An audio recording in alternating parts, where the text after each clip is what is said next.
The Bank of England has warned that families and businesses across the EU will have higher borrowing costs and financial turmoil as authorities have no prepare for a no-deal Brexit. This comes as Emmanuel Macron has sparked a vicious backlash for claiming Brexit was the result of an irresponsible lie and saying the situation represents the worst crisis since the Second World War. In the French president's letter to the citizens of Europe, published in a number of publications across the continent and in the UK, he said, who told the British people the truth about the post-Brexit future. Read more.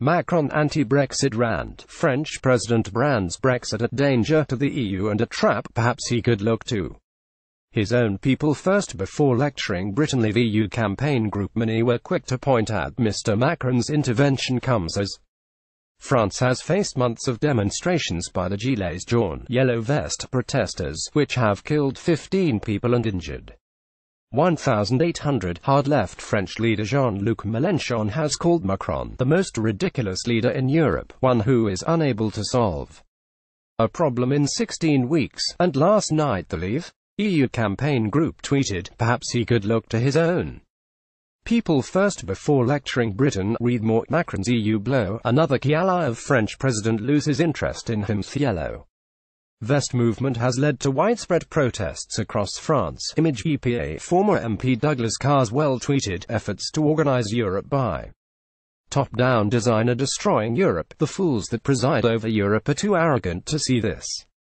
a tragedy. Another Twitter user, at Phil_328, said, I think Macron needs to get his own house in order. Violent protests every week over his policies. He knows, as does the EU, if there were more referendums, he'd be in trouble. See below for Brexit updates. Throughout the day, 1:57 p.m. update, Labour's John McDonnell demands Hammond stands up to Mrs May. Labour's John McDonnell has challenged the Chancellor of the Exchequer Philip Hammond to find a backbone to stand up to the Prime Minister and the URG to prevent a no deal or a bad deal. He said, I can understand why the Chancellor has broken convention today in not responding, because I think he would be ashamed of responding, because let me tell them what the answer is. If the DUP is worth £100 million, what Labour MPs were offered yesterday was £6 million. But let me ask the Chancellor to undertake another calculation. 7 days ago he was forced to publish the government's assessment again of a no-deal Brexit, how much it would cost this country, and it was in today's prices nearly £200 billion. How much of the threatened cost to this country will it take this Chancellor to find a backbone to stand up to the Prime Minister and the URG to prevent a no-deal or a bad deal, or is the Secretary of State for Work and Pensions, Amber Rudd, the only cabinet minister willing to put country before career? 1:37 p.m. update, EU could be left with financial problems after Brexit, says Bank of England. The bank warned that businesses are at risk of being cut off from millions of derived in the UK, which would affect loans such as a fixed-rate mortgage. The EU has not agreed to let the businesses use UK banks, and so they risk being cut off from lenders that provide half of its finance. 1:16 p.m. update, emergency Brexit debate scheduled for this afternoon. Speaker John Bercow has approved an emergency debate this afternoon on no deal preparations and ferries. Transport Secretary Chris Grayling is expected to speak on Brexit and on the plans being made for a no-deal exit. Theresa May is expected to go to Brussels on Sunday. Image Getty. 12:21 p.m. update, BMW says it would even consider ending production at its Oxfordshire site if there was a no-deal Brexit in September. BMW said it was moving the annual maintenance shutdown for its mini plant in Oxford, April, in case of Brexit disruption. All of the UK's car industry has been planning contingency measures with how they would cope with a no-deal Brexit. The company also said they would not be very happy with a 2 to 3 month Brexit delay. 12:13 p.m. update, Bank of England warns EU must prepare for a no-deal Brexit. The bank warned that possible problems for EU borrowers could include higher interest rates on loans, and 9 million EU insurance policyholders risk not being able to make claims or pay premiums after Brexit. The bank also claimed that customers in the EU are not ready to do business with newly created units of banks and exchanges in the UK. Labour MPs protest against Brexit outside Parliament. Image Getty, 12:02 p.m. Update. No deal Brexit would not be Armageddon, says former Minister Suella Braverman. Said the UK would be good to go for withdrawal on World Trade Organization terms.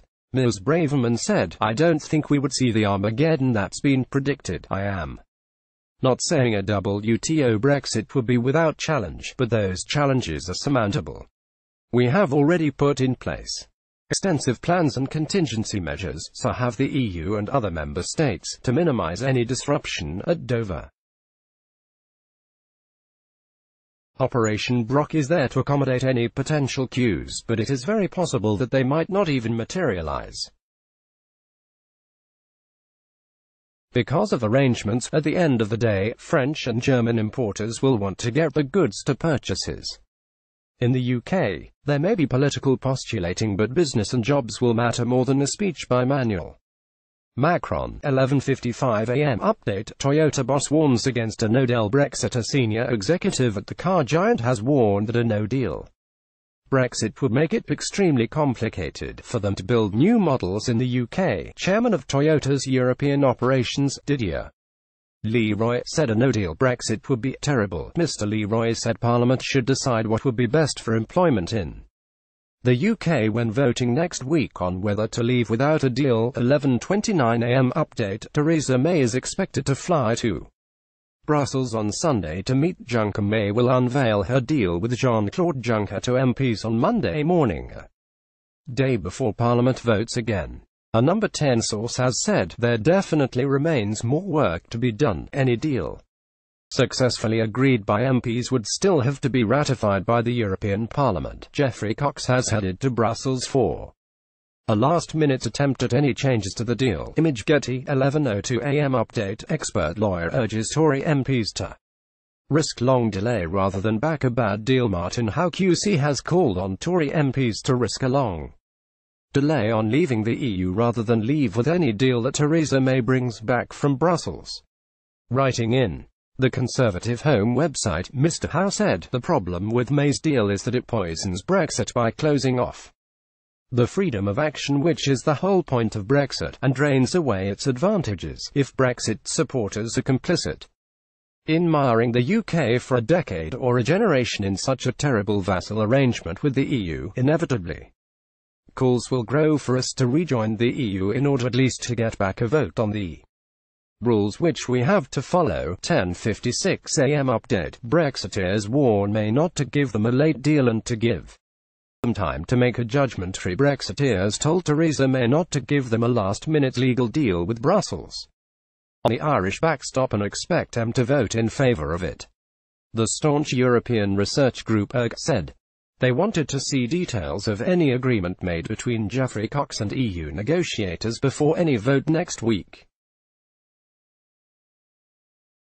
The ERG said they would back a compromise potentially if they had the time to make a judgment before any vote. The possible outcomes of what could happen after the Brexit vote. Image Express. 10:50 a.m. Update. The European Central Bank (ECB) and Bank of England activate a currency swap. Under the swap agreement, the Bank of England will offer to lend euros to UK banks on a weekly basis, and the ECB will receive pounds sterling from the Bank of England in exchange for the euro. The European Central Bank said in a statement, the activation marks a prudent and precautionary step by the Bank of England to provide additional flexibility in its provision of liquidity insurance, supporting the functioning of markets that serve households and businesses. As part of the same agreement, the Eurosystem would stand ready to lend pounds sterling to euro area banks if the need arises. 10:14 a.m. Update. Norway agrees deals with Britain to maintain transport via air, sea and land in the case of a no-deal Brexit. Norway's Foreign Secretary, Ina Eriksen Søreide, said, we already have in place, or are in final negotiations of policies on air travel, maritime and road transport, and trade in goods. Police trying to control yellow vest protesters in France. Image Getty. 10:07 p.m. Update. Bank of England warns EU must do more to stop Brexit disruptioning Its FPC report, the Bank of England said, some disruption to cross-border services is possible and, in the absence of other actions by EU authorities, some potential risks to financial stability remain, although these would primarily affect EU households and businesses.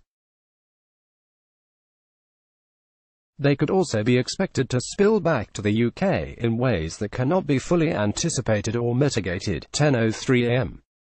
Update: shoppers have started to stockpile for a no-deal Brexit. In 10 shoppers have started to stockpile food to prepare for a no-deal Brexit, according to one survey. Head of Retail and Consumer Insight at Kantar World Panel, Fraser McKevitt, said. Despite 1 in 10 shoppers saying they have started stockpiling groceries and a further 26% reporting that they are considering doing so, this has not been borne out in sales just yet. Macron has faced a backlash for his anti-Brexit comments. Image Getty, 9:37 am. Update: all eyes are on Geoffrey Cox today as he heads to Brussels to date Theresa May's top government lawyer is heading to Brussels today in a bid to secure changes to a Brexit deal. May is hoping that Attorney General Mr Cox can convince Eurosceptic lawmakers that he has done enough to remove the threat of the UK ending up in the EU's customs union. DUP Brexit spokesman Sammy Wilson has voiced concern at the possible success of the Brussels trip. He said, having thrown away the option of no deal, it's very unlikely Stephen Barclay and Geoffrey Cox are going to come back with anything which will satisfy Parliament. 9:11 am. Update: Eurostar has dismissed warnings over no-deal Brexit.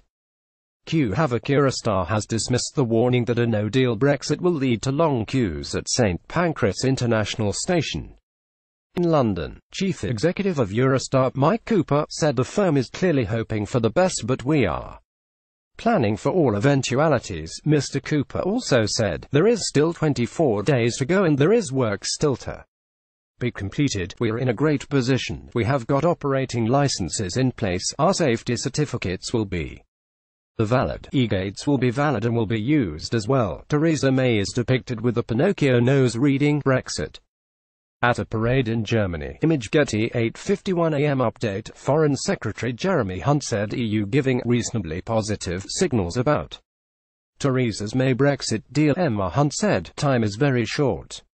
But, compared to where we were a month ago, the situation has been transformed in a positive direction. I think the signals we are getting are reasonably positive. I don't want to overstate them because I think there is still a lot of work to do. I think the EU, are beginning to realize that we can get a majority in Parliament because they are seeing signal coming from the people who voted against the deal before, who are saying, crucially, they are prepared to be reasonable about how we get to that position, that we can't legally be trapped in the backstop. 8:22 am. Update: talks resume today between the UK and the EU over the backstop. Ministers are hoping to make changes to Theresa May's Brexit deal that will get the backing of MPs next week.